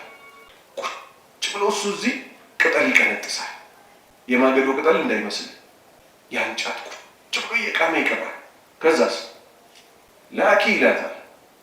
ቤት ይሰራላታል። ቤት ከተሰራላት በኋላ ሌላ ደግሞ እስክትሄድ የተዘጋጀችን ሴት በዛችኛዋ ቤት ውስጥ ያስገባበታል። ይህ ነውር ነው። ልብ በሉ። በሸሪዓችን ወንድ ልጅ ብር ሳይኖረው ብር ያላት ሴት ማግባት ነውር አይደለም፣ ይቻላል። ሸሪዓችን የጠላው ሐራምን ብቻ ነው። ግን ለሴት የሚያዝን ልብ ይኖረን። ዛሬ ቸገረን ማለት እድሜ ልካችንን ቁጭ ብለን እንደ ጡረተኛ ሴት ይቀልበናል ማለት አይደለም። አላህ አልሪጃሉ ቀዋሙነ ዐለ ኒሳኢ ቢማ ፈደለ ላሁ ወቢማ አንፈቁ። አላህ ወንድ ልጅ በሴት ልጅ ላይ የበላይ ያደረጋት በሁሉ ጉዳይ ገንዘብንም በማውጣት ጭምር። ስለዚህ ቢያንስ ገንዘባቸውን ደግሞ ከቤተሰብ ወርሰውም ይሁን አላህ ደግሞ ሪዝቁን ያለያየለ። ልክ የአብደላህ ብን መስዑድ ሚስት ዘካ ማውጣት ምትችል ሴት ነበረች። ገንዘብ ኖሯት የቤተሰብ ሊሆን ይመቻል። እሱ ደግሞ ዘካ ተቀባይ ሆነ ባሏ ተመልከት። ያን የሚያክል በእውቀት የተሽቆጠቆጠ ሶሃባ እሱ በእውቀቱ መራት፣ እሷ ብር ተሰጣት። የዘካ ብር ልትሰጥ ስትል ለኔ ነው የሚገባው አምጫላት። እሷ ነብዩ ጋር ሄዳ ጠየቀች። ባሌ አብደላህ የዘካ ብር ይገባኛል እያለ ነው። እውነቱን ነው ስጪው አሏት። ለምንድን ነው እውነቱን ነው ስጪው ያሏት? ባል ለሚስቱ ዘካ መክፈል ይችላል? አይችልም። ለምን? ሴት ልጅ ማስተዳደር በማን ላይ ነው ኃላፊነቱ? በባል ላይ። ሴት ልጅ ግን አላህ ከሰጣት ከተተረፈረፋት ላይ ባሏ በሷ ላይ ግዴታው አይደለምና ዘካ ከደረሳት ችስታ ከሆነ ትሰጠዋለች። እሱም ደግሞ የኔ እመቤት ብሎ እቅፍ አድርጎ ይቀበል። ገብቶሃል? እመቤቱ ናት አይደለችም? በአንድ በኩል ሚስት ናት፣ በአንድ በኩል አቀማጠለችው እንጂ ብሩን ሊቅምበት አይደለም። እነዛ ሷሃባዎች ነቢዩ ሰለላሁ ዐለይሂ ወሰለም እሳቸው ዳ ኸዲጃ ነው አብታ በገንዘቧ አገዘችኝ እኮ ነው ያለው። በገንዘቧ አገዘችኝ ያለው። ዛሬ በሴት ብር ከተቃመ ነውር እኮ ነው። በሴት ብር ሺሻ ከተነፋ ነውር ነው። ወንድ ልጅ ወንድ ያደረገው አላህ ድምፁ ስለወፈረ ምናምን አይደለም። ወንድ ልጅ ወንድ ያደርገው ወንድ የሚያስብሉ ባህሪዎች እሱ ላይ ስላሉ ነው። የድሮዎቹ መከተል ዛሬ ብዙ ጉድለት አለ ከወንድ ልጅ ማለት ነው። ከምንም በላይ ስራ የማይወድ ትውልድ መጥቷል። የድሮዎቹ እኮ ሻም ድረስ ሄደው ሻምሩቅ እኮ የመን ድረስ ሄደው ሴቶቹ የሚያስተዳድሩ የነበረው ይህነው እኮ ሞሃል ሴት ልጅ ልቆ ቁጭ ብሎ እዚህ መቀለም ይህ ነው። በሽተኛ ሆነ ያጋጥማል። ሚስት ውጭ ወጣ ብትሰራ ኖሮ ግን አፎን እሷ ወጣ ለፍታ እየመጣች አንተ ቁጭ ብለህ የምትቀም ከሆነ ወላሂ ዛሬ ተውበት አድርግ። ከወንድነት ማማ ወጣሃል። ከማህበራችን እናስወጣህ። ወንድ ማህበር ውስጥ ያስገባህ ማለት አላህ ነው። የእውነት ወንድ ግን ነው። ስራ እንውደድ፣ ስራ እናቅ። አንድ ነገር ላንሳ። ከቂራቱ ጎን ለጎን የሚጠቅመን ምን ስለሆነ እውነተኛ ተጨባጭ ነገሮች። ሙራድ ከሌና ከአንተ እድሜ እኩል እንዲያውም ትንሽ የሚበልጠን ሰው ነው። አላህ ይጠብቀው። የሆነ ቦታ አረ ምርጥ ፉል ቤት አለ ተብዬ ተወሰድኩ። ስገባ ወንድማችን ነው ዳዕዋ የሚከታተል መስጂድ መጥቶ ሁዘይፋ ሽበት አለው ሼፍ ሆኖ የሚሰራው እሱ ነው። እንደው ደስ ያለኝ ደስታ ሙስሊም ሆኖ እውነትም ክላሲክ ነምበር 1 ከሚባሉ ፉል ቤቶች ውስጥ ነው። ከ2 ሰዓት እስከ 6 ሰዓት ያቺ ፉል የሚሰራባትን ቦታ ብቻ ተከራይቶ ነው የሚሰራው። ከሰዓት የአረብ ምግብ ሩዝ ሀኒድ ምናምን የሚሸጥበት ቤት ነው። አቀፍኩት ወንድማችን ምናምን አልኩኝ። ከዛ ስወጣ ምናምን ምስኪን እኮ ነው ይሄ ልጅ ማለት አልኳቸው። እዚህ ሰፈር ላይ ምግብ ቤት ሲከፈት የመጀመሪያ የከፈተው ሰው እሱ ነበር አሉ። ሰፈሩ አልሰለጠንም ነበር ስላላዋጣው አሉ ከሰራ። ይሄ ሰው ከሰራ ይባላል? አልከሰረም። የምግብ ቤቱ ባለቤት ብቻ ቢሆን ኖሮ አሁን በዚህ ሰዓት ምን ይሆን ነበር? በዚህ እድሜው እንደኛ ከሸበተ በኋላ ዘበኛ ነበር አይደል የሚባለው? ወይ ሂሳብ ያዥ ነበር የሚባለው። የሙያው ባለቤት ግን ስለሆነ ይሄን ነው የፈለኩት ይሄን ነው። ሙያን አላህ ከሰጠን አያችሁታ። በዚህ እድሜው የዱንያ አቅም ባይኖረው እንኳን የሰው ምግብ ቤት ውስጥ ሰውም ይተባበራል። አንተ ሙያ እስከወደድክ ድረስ አላህም ያዝንልሃል። ለፉል መስሪያ ብቻ የምትሆን ቦታ ጧት ተሰጥቶ ከ2 ሰዓት እስከ 5 ሰዓት ድረስ ፉል ሰርቶ ወሰላሙ አለይኩም ብሎ ይወጣል። ሙያ ከሌለህስ ሽንኩርት እንዴት እንደሚከተፍ ማታቅ ሰው ከሆንክስ ተላላኪ ተሸካሚ ትሆናለህ። እነዚህን ስራዎች መናቅ አይደለም። ሙስሊም ግን በየጊዜው ምክንያቱም ጉልበታችን ያምናውና የዘንድሮ አንድ ነው እንዴ? እኔ ወገቤን አሁን በጣም እየተቸገርኩኝ ነው፣ እያቃተኝ ነው። ሌላም ነገር ደግሞ እየወጣ ኪኒን መውሰዱ ልጀምር ያለው በየቀኑ እየባሰ ነው የሚሄደው። የሚታወቅ ነገር እውቀት ከያዝክ ግን ያን ምን እያደረግ እየሸመት ከሰው ነፃ ሆነ ቤተሰብህን እያስተዳደርክ በሰላም ትኖራለህ። ስራ እንውደድ። ብዙ ስንፍና ለኛ ዘንድ ማይካድ በመክፈፍ እኮ ማንችል ነው። አላህ ይዘንልን። ቤተሰብ ምን ሊያደርግ ይገባዋል? ልጁ ከስር ከመሰረቱ እንዲህ ነገሮችን ሊያስተምር ይገባል። ስንት ሰው ነው በአረፋ በጉን ይዞ በገፋፊ የለም። የአረፋ ቀን ደግሞ አይኖርም አይደል? ከዛ ይቀደዋል። ስጋው 6 ሰዓት ይሆናል። በቃ አንዱን ቆዳ እንዲህ በቦክስ ሲለው፣ አንዱን በጫማ ጥፊ ሲለው አላህ ይዘንልን። አላህ እውቀት ይስጠን፣ ለዱንያ ለአኺራ የሚሆን እውቀት ይስጠን። ስለዚህ አላ ኡኽቢሩኪ አልነግርሽምን አሏት። ማ ሁወ ኸይሩን ለኪ ለአንቺ በላጭ የሆነልሽ ሚንሁ ሰራተኛ ከመጠየቅ አገልጋይ ከመጠየቅ ቱሰቢሒነ አላህ አላህን ልታጠሪው እኮ ነው። ዒንደ መናሚኪ ወደ እንቅልፍሽ ስትሄጂ ወደ ፍራሽሽ ልትሄጂ ስትይ 33 ጊዜ ሱብሓነላህ ልትይ ወተሕሚዲነ አላህ አላህን ልታመሰግኘው 33 ጊዜ ወቱከቢሪነ አላህ አላህን ልታተልቂው አላሁ አክበር ልትይ 34 ጊዜ ሙተፈቁን ዐለይህ ቡኻሪና ሙስሊም ተስማምተው ዘግበውታል። እስቲ ያላህ ባሪያዎች ምን ተረዳችሁ ከዚህ ሐዲስ? እሷ ምን ነበር የሆነችው? ስለ ደከማት ነው አይደል? አጋዥ ስጡኝ ብላ የመጣችሁ፣ ሰራተኛ አገልጋይ ስጡኝ ብላ የመጣችሁ። የእሳቸው መልስ ምን ሆነ? ዚክር እንጂ ምን ሰጧት?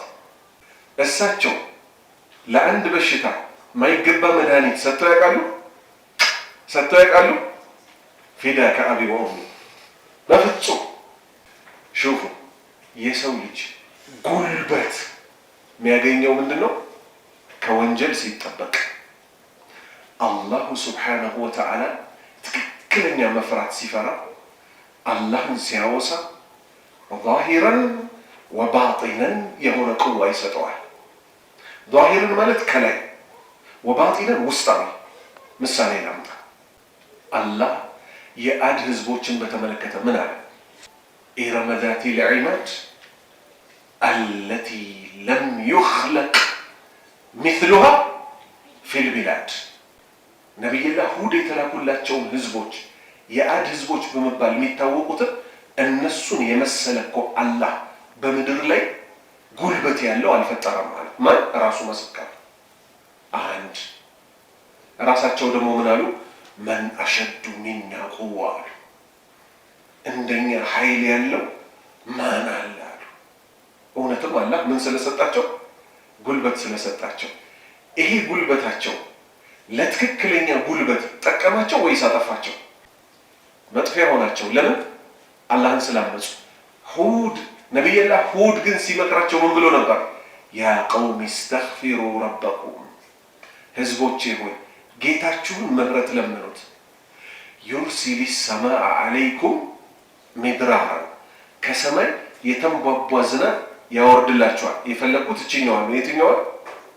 ወየዚድኩም ቁወተን ኢላ ቁወቲኩም፣ አላህን እስትግፋር ምህረት ከለመናችሁት ካወሳችሁት፣ ወየዚድኩም ይጨምርላችኋል፣ ቁወተን ኃይልን፣ ኢላ ቁወቲኩም መጀመሪያ የፈጠራችሁ አፈጣጠር ራሱ ጉልበት ያርጎ ነው የፈጠራችሁ፣ እሱ ላይ ይጨምርላችኋል እውነተኛውን ጉልበት። ካመጻችሁትስ በጉልበታችሁ ሰበብ ትጠፋላችሁ። ተራራውን ይቦረቦሩታል፣ ከዛ ህንፃ ይሰሩበታል። እንዲህ አይነት ጉልበት ነበሩ። በምን መልክ ጠፉ? በነፋስ በጩኸት። ጉልበት ጠቀመ? አልጠቀመም። ወደ ኑህ ህዝቦችን ብትመጡ እነዚህን ወራዳና ደካማ ድሃዎች አባረልን ሲሉ ነበር። መርከቧ ላይ እነማን ተጫኑ? የእውነተኛ ጉልበት ባለቤቶች። ስለዚህ ጉልበት የፈለገ ሰው ምን ያደርግ? ሱብሓነላህ 33 ጊዜ፣ አልሐምዱሊላህ 33 ጊዜ፣ አላሁ አክበር 34 ጊዜ። መቼ? በማታው ክፍለ ጊዜ ከመተኛቱ በፊት ዚክር ያደርግ። ሁሌ አላህን ባወሳን ቁጥር ጉልበት እያገኘን እንሄዳለን። 128ኛ ሐዲስ وعن عبادة بن الصامت رضي الله عنه عن النبي صلى الله عليه وسلم قال من تعرى من الليل فقال لا إله إلا الله وحده لا شريك له له الملك وله الحمد وهو على كل شيء قدير الحمد لله وسبحان الله ولا إله إلا الله والله أكبر ولا حول ولا قوة إلا بالله ثم قال اللهم اغفر لي أو دعا استجيب له فإن توضع وصلى قبلت صلاته أخرجه البخاري كعبادة ابن الصامت الله ملكام سراچون يدللاچونا تيزو نبي انديها صلى الله عليه وسلم من تعرى ينقاسو من الليل بلبيتو كفل غيزي كنقلفو ينقاسو فقال كذا من ديها لا اله الا الله كالله بستقر بحق من ملك املاك يلم وحده لا شريك له ببچኝነት ያለ ማንም ተጋሪ له الملك ንግስና ሁሉ በጠቅላላ ለአላህ ነው وله الحمد ምስጋናም ሁሉ በጠቅላላ ለአላህ ብቻ ነው ያለ وهو على كل شيء قدير አላህ ሁሉ ነገር በማድረግ ላይ ቻይ ነው ያለ ሰው አልহামዱሊላህ ምስጋና ሁሉ በጠቅላላ ለአላህ ነው ያለ ሰው ወሱብሃንአላህ ጥራቻ ይገባው አላህ ያለ ሰው ولا اله الا الله ካላህ በስተቀር በሐቅ የሚመለክ አምላክ የለም ያለ ሰው والله اكبر አላህ ትልቅ ነው ያለ ሰው ولا حول ብልሃት እኮ የለም ولا قوة ኃይልም እኮ የለም إلا بالله በአላህ ቢሆን እንጂ እኮ ያለ ሰው እኮ ثم قال ከዚያ አስከትሎ ደግሞ ያለ اللهم اغفر لي اللهم الله ሆይ اغفر ማር ሊ ለኔ ማርልኝ ያለ ሰው እኮ አው ዳአ ወይንም ዱዓ ያደረገ استجيب له አላህ ዱዓውን ይቀበለዋል። አሁን ከዚህ ምን እንይዛለን? ከእንቅልፋችን እንደነቃን እቺን ዚክር ማለት አለብን። አላህ ረድቶት ደግሞ ወዲያው فإن توضأ ውዱእ ካደረገ وصلى ረካዓተይኖች ከሰገደ ሁለት ረካዓም ቢሆን ከሰገደ ቁቢለት ተቀባይነት ታገኛለች ሰላቱሁ ስግደቱን እኮ አላህ ይቀበልለታል። አላህ ስግደታችንን ከሚቀበላቸው ሰዎች ያደርጋል።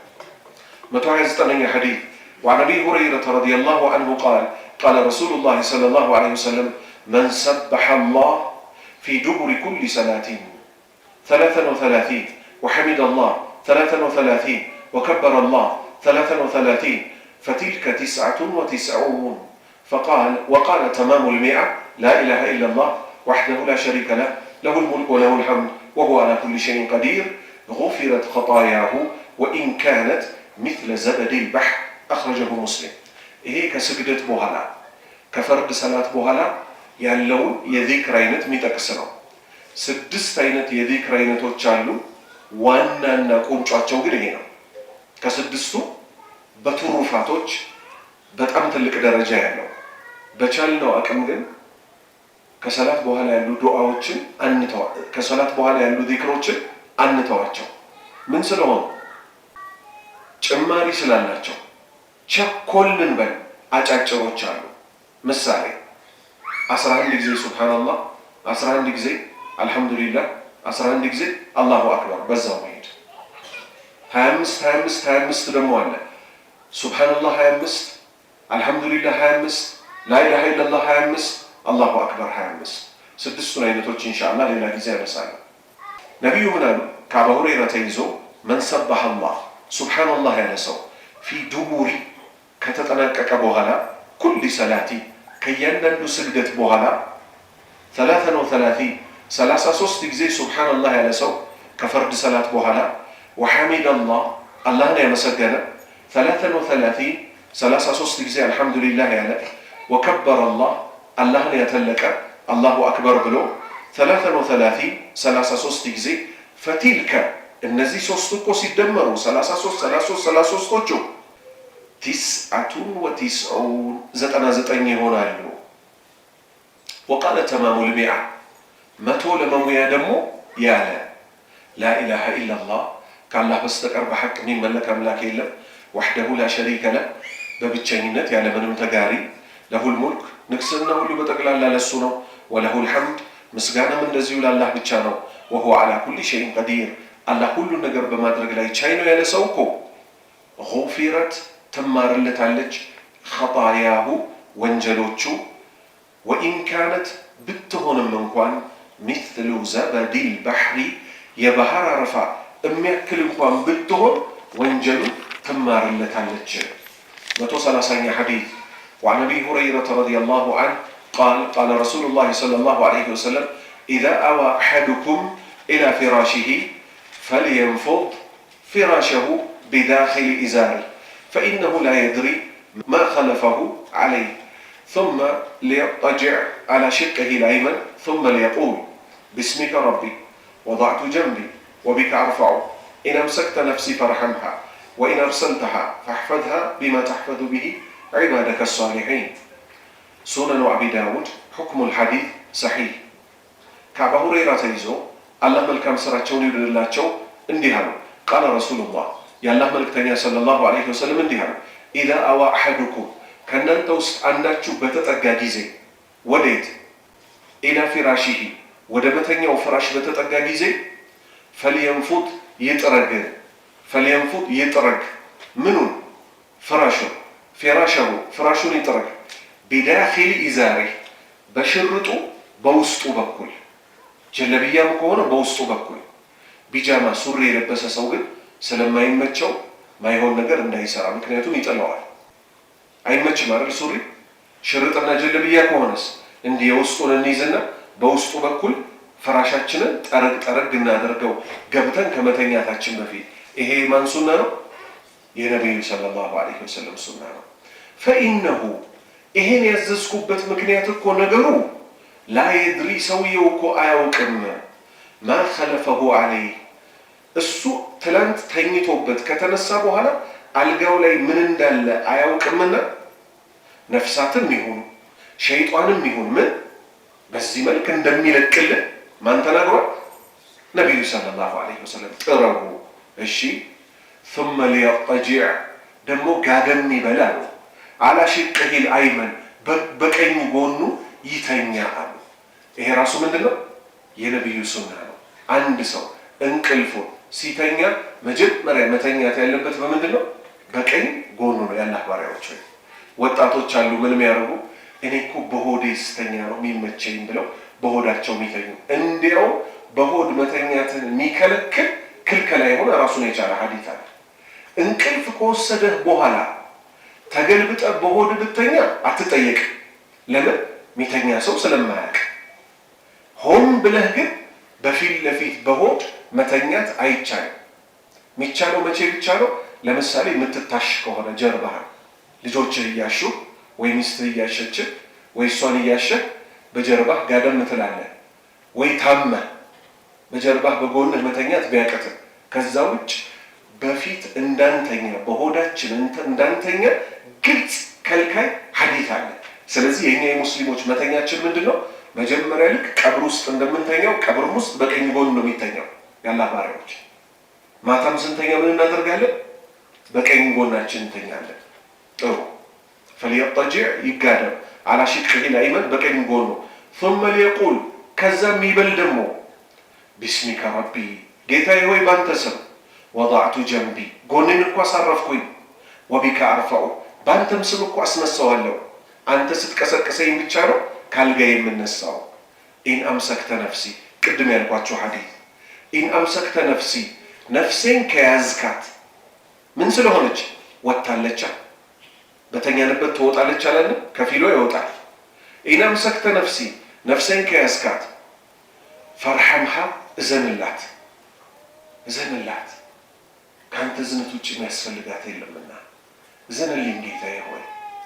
ወይን አርሰልተሃ ከመለስካት ግን አንድ ቀን ቻንስ ከሰጠኸኝ ማታ በወጣችበት ሳትቀር ከመለስክልኝና እንድውል ደግሞ ከፈቀድክልኝ ፈሕፈዝሃ እባክህ ነፍሴን ጠብቅልኝ ቢማ ተሕፈዙ ብሂ በምትጠብቅበት ዒባደከ ሷሊሒን የደጋግ ባሪያዎችህን ነፍስ በምትጠብቅበት የኔንም ነፍስ ጠብቅልኝ። ምን ማለት ነው? በተዘዋዋሪ ፈጅር ሰላትን ወፍቀኝ። ምክንያቱም ፈጅር ሰላትን በጀማዓ የሰገደ ሰው ባላህ ጥበቃ ስር ይውላል። በቀኑ ክፍለ ጊዜ ጥሩ ጓደኞች ስጠኝ፣ ቀኔን ከመጥፎ ነገር ጠብቅልኝ። ብዙ ነገር ነው እኮ ዱዓው። ከመለስካት ጠብቅልኝ ማለት ከምን መጠበቅ ካለበት ሁሉ ለግሰኝ፣ ምን ጥሩ ነገር። የመጨረሻ ሐዲታችን በዚች ኪታብ ላይ 131ኛዋ وعن أبي هريرة رضي الله عنه قال قال رسول الله صلى الله عليه وسلم كلمتان خفيفتان على اللسان ثقيلتان في الميزان حبيبتان إلى الرحمن سبحان الله وبحمده سبحان الله العظيم متفق عليه.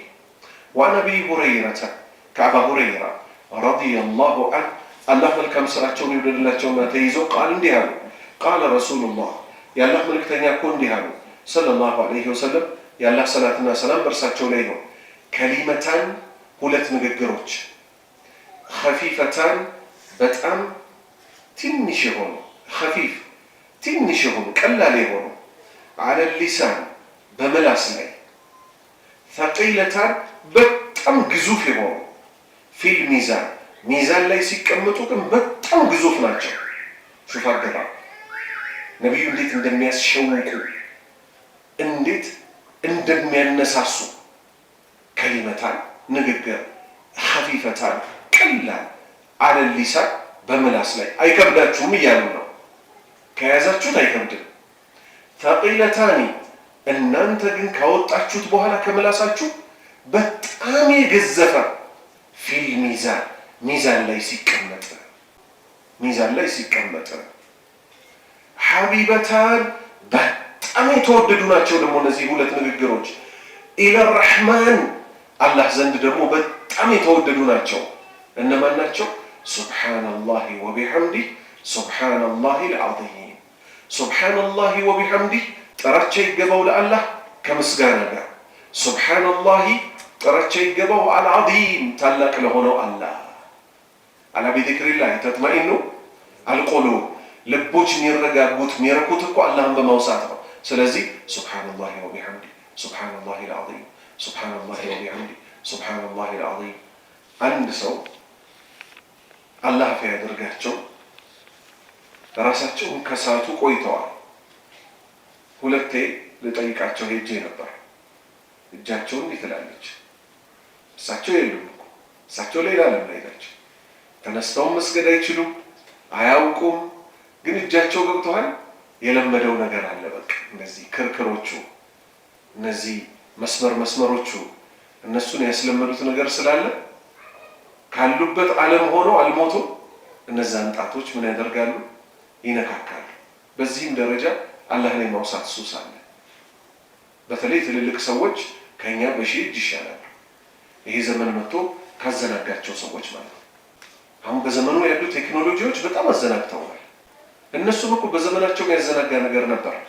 ዜና ልክ እኛ አሁን ዜና እንደሚያንገበግበን በእነሱም ዘመን ዜና ነበር። ግን ተወት አድርገው ድሮ ምን ይባል ነበር? ወንድ ልጅ 40 ዓመት ከሞላው በኋላ እኮ መዘጋጀት ነው ያለበት ይባል ነበር። ዛሬ በ40 ዓመት ነው እንግዲህ እሳት ምን ነው በ40 ዓመት ነው ልባችን ቱግ የሚለው አይደል? ሽሮ አይታችኋታል? ድስት ውስጥ ሆና ስትንጫጫ ጣጣ ትላለች ስትንቦቀቦቅ። እኛ 40 ከሞላን በኋላ የዱንያ ፍቅራችን በጣም ይጨምራል። እነሱ ደግሞ ምን ያደርጉ ነበር? አላህ ይዘንላቸው የሞቱትን 40 ወንድ ልጅ ከሞላው በኋላ መሞቻው ነው እየተባለ ያውም እኮ በእነሱ ዘመን አላህ እኮ አቆይቷቸው እኮ 75 ደርሰው እኛ ወጣት እንደ ቅጠል እየረገፈ ባለበት 40 ሞልቶ ኃይለኛ ፕሮጀክቶች ምን ቀርጸው ያለ። እሺ መስራት አልተከለከለም። ቢያንስ የጧት የማታ መኪና ውስጥ ቁርአን መስማት፣ ማልቀስ፣ ቀብር መዘየር። ዛሬ ቀብር ላይ እኮ ነው ስልክ ምን አቀባብለው ተጭኗል። ሺፒንግ ላይ ዶክመንቱ ምን ደረሰ? እዛ ሰው እየተቀበረ ነው። አላህ ያሳይ። ገብቷል እቃው ምናምን ነው። ሐዲስ እኮ አለ ግልጽ ሐዲስ። ቀብር ቦታ በባዶ እግር ይገቡ እንደነበር ይህን ዝም ብለህ በጫማ እንዲህ የምትንቦጣረርበት አይደለም። ምን ቀብር ቦታ ጫማ ተወልቆ የሚገባበትን ቦታ አሰላሙ አለይኩም ያ አህለ ዲያር ቃሉ እኮ ማስቆም ነበረበት። አሰላሙ አለይኩም ያ አህለ ዲያር እናንተ የዚህ ቀብር ባለቤቶች ያላህ ሰላም በእናንተ ላይ ይሁን። እኛ እኮ ከቅርብ ጊዜ በኋላ ወደ እናንተ መጪዎች ነን ብለን እኮ ነው የምንዘይራቸው። ነስአሉላህ አላህን እንለምነዋለን ለና ለኛ ወለኩም ለእናንተ ማለአፊያ አላህ እንዲጠብቀን ብለን የገባነው ሰዎች እዛ ሰው እስኪመስ ሬሳው እስኪመጣ ድረስ አይገርምህም? እኮ በቃ እዛ ሰውዬ ሻይ ቤት ማይወራወር የት ይወራል? ቀብር ቦታ። አላህ ይዘንልን። አላህ ልባችንን ይመልሰው። አላህ ልባችንን ይመልሰው። ይኸው ባላህ ፍቃድ አንዲት ቅዳሜ ብቻ አምልጣ ቅዳሜ ከፈጅር በኋላ ብቻ እየቀረን 130 ሐዲስ ተማማርን። ባላህ ፍቃድ እንግዲህ የተገባባነውን ቃል እንዳታፈርሱ። ቃሉ ምን ነበር? መጀመሪያ ላይ በደንብ ልንቀራው፣ ከዛስ ልናቀራው፣ ወጣቶች ደግሞ ልንይዘው። ይሄ መጀመሪያ የእውቀት መጀመሪያ ነው የሚለው መጨረሻ አይደለም፣ መጀመሪያ ናት። እያንዳንዱ አርስ ሰፍቶ ሌሎች ኪታቦች ላይ አለ። አላህ ካለ ከሸዋል 6 በኋላ 100 ሐዲስ የሚል ደግሞ ኪታብ አለ። እሱን ደግሞ እንቀራለን። ጁዝ 1 ጁዝ 2 ጁዝ 3 እያለ ይሄዳል። ጁዝ 1 እና ጁዝ 2 ገር ናቸው። እነሱን ባላህ ፍቃድ አጠብ እናደርጋለን።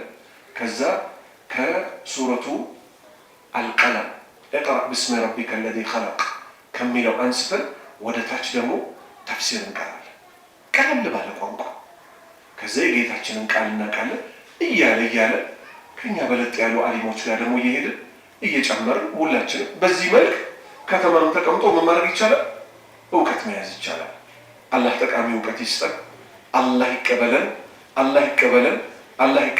ለቀብር ህይወታችን ሲራጥ የምንሻገርበት አላህ ያደርግልን። ሱብሃነከ አላሁመ ወቢሐምዲክ አሽሀዱ አን ላ ኢላሀ ኢላ አንተ አስተግፊሩከ ወአቱቡ ኢለይክ።